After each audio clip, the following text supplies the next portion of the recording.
Mic'd up. Welcome everybody to On the Tee Florida is mic'd up. I am John Reger, PGA broadcaster, and your host of this segment called Wild Bill's Golf Weather, coming to you from the Sea Dog Brewing Company St. Augustine studio. This week, the PGA Tour comes to Houston for the Texas Children's Open. Let's hear from Wild Bill Suro for this week's Golf Weather Report. Woohoo! How are we doing there, Coach? This week's Hey, weather. we're doing great. Yep, we're doing wonderful here. Weather's been beautiful. Obviously, you can see it's nice and sunny out here, a little breezy. And I think we're about mid-80s here, which is going to be very similar to the weather that we're going to see out in Houston this week. This week's weather in Houston looks to be wonderful for those that are attending and playing in the Texas Children's Houston Open at Memorial Park Golf Course in Houston, Texas. As the PGA starts its Texas tour before the Masters in early April. Remember now that the Memorial Park Golf Course is designed to withstand harsh Texas environment with overseeded Bermuda grass everywhere, kind of like my yard out here.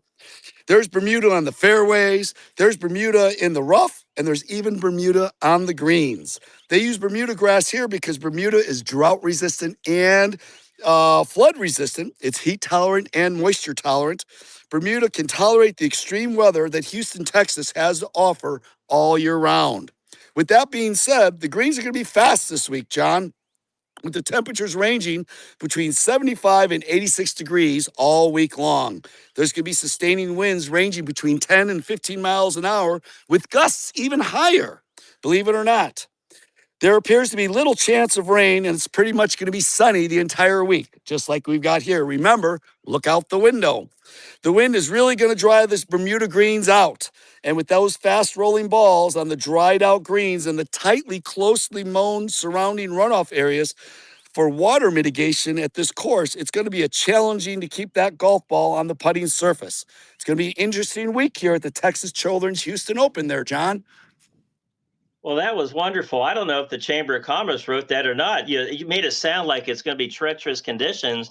That looks like a pleasure cruise. It's going to be nice. You might have a little wind here and there, but should be some low scores this week. Hey, for our viewers out there on the Tee Florida, just want to talk a little bit about something that's special. We wanted to slip into the Wild Bill's Golf Weather Report, and it has to do with backyard golf. The Backyard Golf Association. Bill, I understand that you're the founder of the Backyard Golf Association. I've had the benefit to be coming to your backyard in the past, and even during the COVID, and being able to play this golf course that you've got spread out on about 12, 15 acres back there. But for viewers out there, tell us about backyard golf and how you developed it. Well, the Backyard Golf Association, which I developed, was sprung out of COVID, believe it or not. I've got 4 kids playing golf, and when they closed everything up for a period of time, I had to keep my kids practicing. So I went out and sunk 6 holes in the backyard. I got a dog leg left, dog leg right. We had sand out here. We even have a driving range where we can go up to 400 yards. If you can hit it that far with the winds, you might be able to. The holes that we used are 9-inch plastic pots. Now, you might say, why did I use 9-inch plastic pots?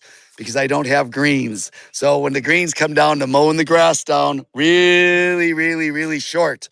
All right. And just like Houston, there's a lot of Bermuda here. And Bermuda, if not mowed properly, can get really, really tall.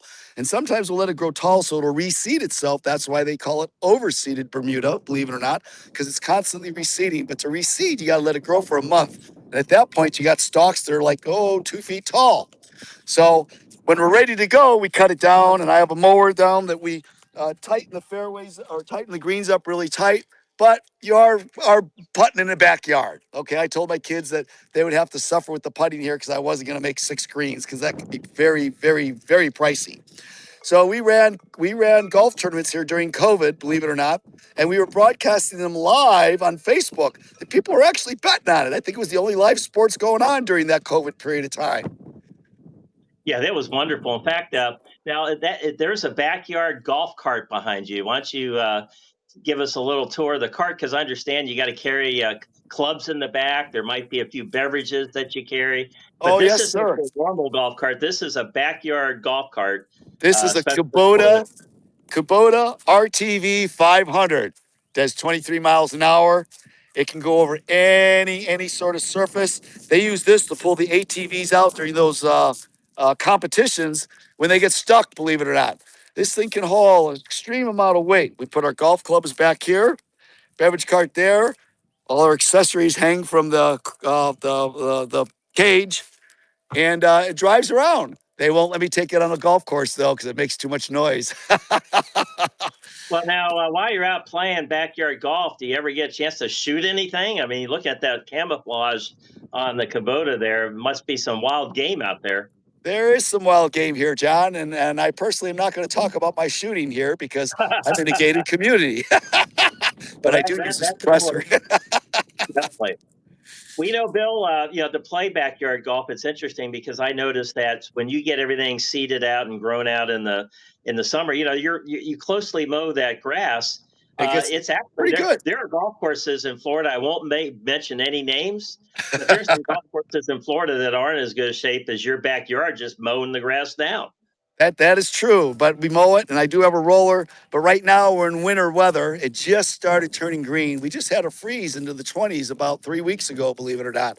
So stuff is still surviving here. But I will let you know that our azaleas are starting to bloom, getting ready for the Masters.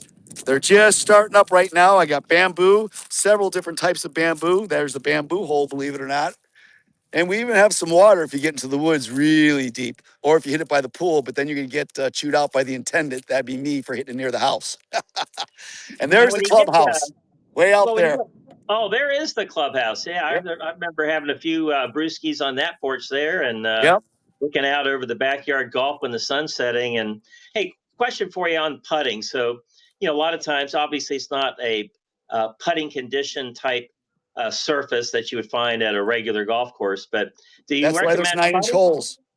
Well, that's right. Do you recommend using a putter or maybe 7-iron? What's your strategy there? Do you really need a putter, or do you need something up to get it up in the air and let it roll a little bit?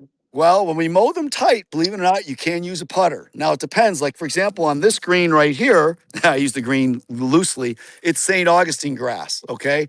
But if I get out there, it's more like Zosha. And if I get way back there, then it's Bermuda. So we're not really cultivating the grasses here. It's survival of the fittest. Whatever grass does well, I leave it because none of it's being irrigated. It's just irrigated by the lovely Florida weather here. Unfortunately, when we go into May, usually at this period of time, the rain really doesn't start falling till more towards the end of May. So it'll be dry probably for about another month or two outside the irrigation pattern. But once it gets going, then it's got to be mowed at least about every 5 or 6 days because otherwise it'll take off on us. Well, notice the fencing around your property there. I notice it's horse fencing. Yes, it is. But I know there's no horses, but I know there's horses for courses. But let's say if you hit your ball over the fence into the next yard that actually has a horse or a cow in it, do you get relief, or do you have to count that as out of bounds? Fencing is out of bounds, John. Just like they're considered white stakes, only they're black stakes. And there's no argument where the fencing's at. It's Well, all the way there are around us. some. I'm sure there's some animals that sneak in there in the middle of the night, some deer, and God knows what else. Deer, we got deer, bobcat, coyote, all sorts of little varmints, raccoons, weasels. I mean, you name it, we got it around here. Even got wild turkeys. There's like 2 or 3 flocks of wild turkeys here. I do have a deer stand set out back. We can do. I've done years of dog training here for hunting. So I'm on 15 acres, and even though we're in a gated community, it's very, very quiet here. And I also have a third of it is completely forested. So there's all sorts of things that I can do that nobody knows about. So hey, Wild Bills, let's see your hat. Let's see Aha. that hat there. This is not just any hat. This is your Wild Bills weather hat right here. Yes, it is. Believe it or not, I found this on the internet. It's actually Seaside, Florida beach dogs. But it was easier than making my own hat. So it's Well, think Wild about Bill's that golf hat because now.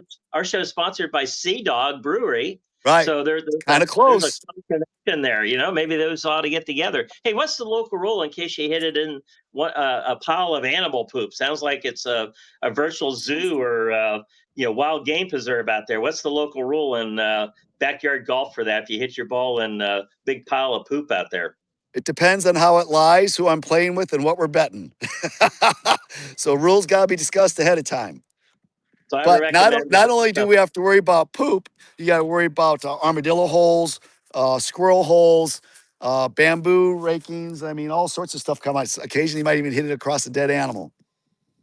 Well, let's go ahead and finish this up. Give us a quick little recap again on the Texas Children's Open in Houston, as far as what the weather's going to look like coming up for the Looks tour like players. 75 to 85 degrees Wednesday through Sunday. Winds are picking up on Wednesday. Looks like they're going to be between 10 to 15 miles an hour with gusts even higher. It's going to be pretty much sunny, maybe a little bit of clouds. Rain chances are less than 10%. And it is going to be windy and dry. And things should be pretty interesting, John. Well, that's great. So there you have it, everybody. That is Wild Bill Storeau's golf weather Woohoo! report, reporting to you from Gainesville, Florida. We didn't mention that earlier, but Gainesville, Florida is where this is located, in a secret location, undisclosed, but it's out there in Undisclosed, Gainesville, Florida. outside the city limits. Better ask for Well, permission before you come play. exactly. It is gated, so we can reject you if you don't behave. So with that, Trespassers will be offered a shot. unbelievable. So for Wild Bill Storeau, I'm John Reger. For On the Tee, Florida's Mic'd Up, and we'll see you next week for Wild Bill's Golf Weather Report. Take care, everybody. Woohoo!